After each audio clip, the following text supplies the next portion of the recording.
Nursing care plan is the plan of nursing care. Actually, nursing care planning begins when the client is admitted to the hospital and it is continuously updated throughout in response to client's changes in condition and evaluation of goal achievement. Planning and delivering individualized or patient centered care is the basis for excellence in nursing practice. Nursing care plan is the formal process of identifying patients' existing needs and recognizes a client's potential needs or risk. A care plan provides a way of communication not only among nurses but also among patients and other healthcare providers to achieve healthcare outcomes. And without these nursing care plans, quality and consistency of patient care would be lost. Types of nursing care plans are informal and formal. Formal nursing care plans are again divided into standardized and individualized. Let's see the types. Informal nursing care plans are the strategy of actions that exist in nurse's mind. Formal care plans are the written or computerized guide that organizes client's care information. Standardized nursing care plans specify nursing care for groups of clients with everyday needs. Individualized is to meet a specific client's unique needs or needs that are not addressed by standardized care plans. Let's learn about individualized care plans. These are care plans to meet specific goals of individual client and use approaches shown to be effective for a particular client. This approach is more personalized and holistic, which is suited to clients' unique needs, strengths, and goals. Actually, individualized care plans are derived from standardized care plans, which is the plan of care for group of clients. From this, nurse can identify the individual client's needs, and these standardized care plans can provide a starting point for developing individualized care plans. How to individualize a nursing care plan? There are certain tips. First of all, we should perform a comprehensive assessment about client's health, history, health status, and decide goals. Secondly, involve patient in care planning process. How? By asking them about their health goals and preferences. By involving client, the nurses can ensure care plan is aligned with patient goals and preferences. Next is perform an ongoing assessment and evaluation. Why? The patient's health and goals may change, so we can adjust the care plan accordingly by performing the ongoing assessment. Components of nursing care plan: client health assessment, nursing diagnosis, expected client outcomes or objectives, nursing interventions, and rationalize for that nursing interventions. Finally, evaluation. These are the components of nursing care plan. Let's see the format of nursing care plan. I will explain nursing care plan with the help of an example.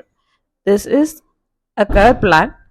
The patient is having breathing difficulty. So, how to write a care plan for such a patient? Nursing care plan. The first step or first component of nursing care plan is assessment.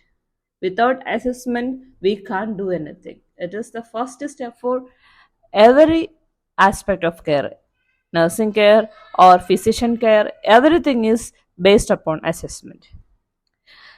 Assessment we can write under two headings: subjective data and objective data.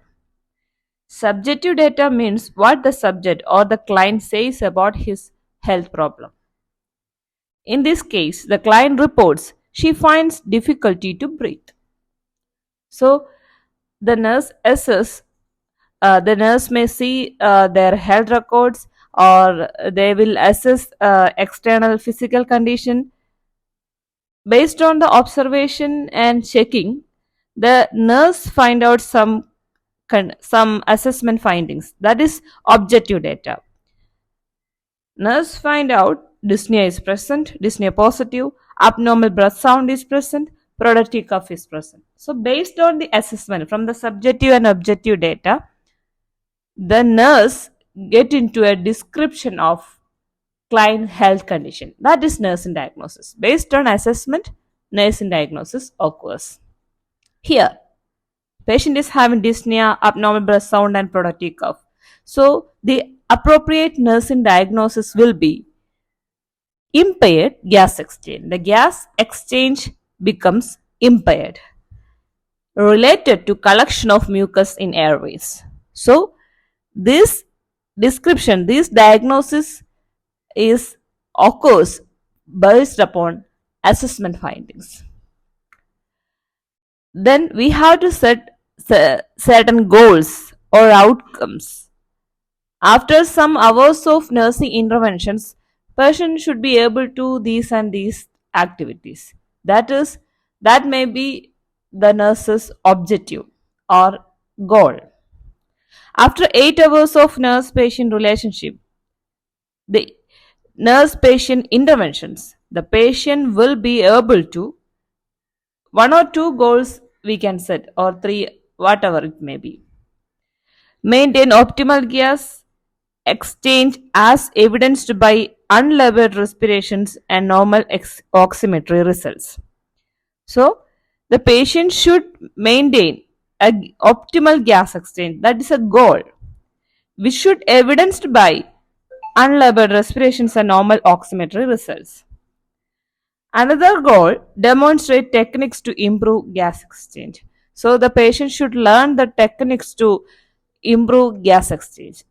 That is one of our goal. So in order to attain this particular objective, nurse should set some interventions or should do some interventions based on assessment findings, the nursing diagnosis. From the nursing diagnosis, some objectives we are setting. In order to attain that objective, some interventions we are doing.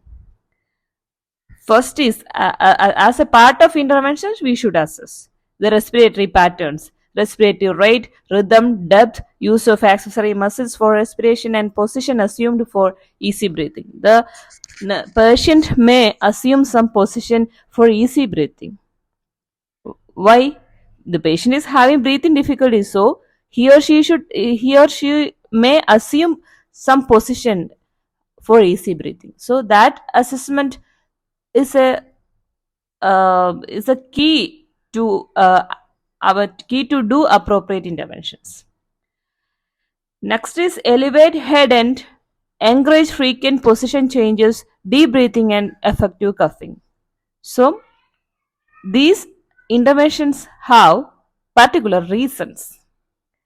Why? What is the need of assessing the respiratory patterns, rhythm, rate, depth, etc.? That means, why is manifestation of respiratory distress depend upon the degree of lung involvement. So we should assess. In order to know the degree of lung involvement, the respiratory pattern assessment will help. And the patient assume position for easy breathing. So we should assess that position assumptions of patient. What is the reason? The patient will adapt their breathing patterns to facilitate gas exchange. Then why elevation of head and these measures promote maximum chest expansion and it will mobilize the secretions and improve ventilation. So, what may be our evaluation findings? Based on the objectives, the evaluation came.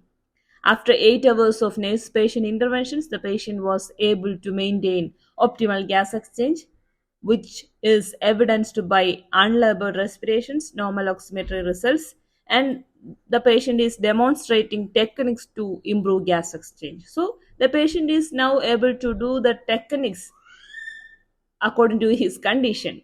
As a result of nursing intervention, the patient learned that techniques and also he or she is maintaining optimal gas exchange, which is evidenced by unlabeled respirations and other so many other respiratory results. So this is how a nursing care plan is doing. Thanks for watching. Please do like, comment, share, and subscribe Knowledge Masters for more videos on nursing.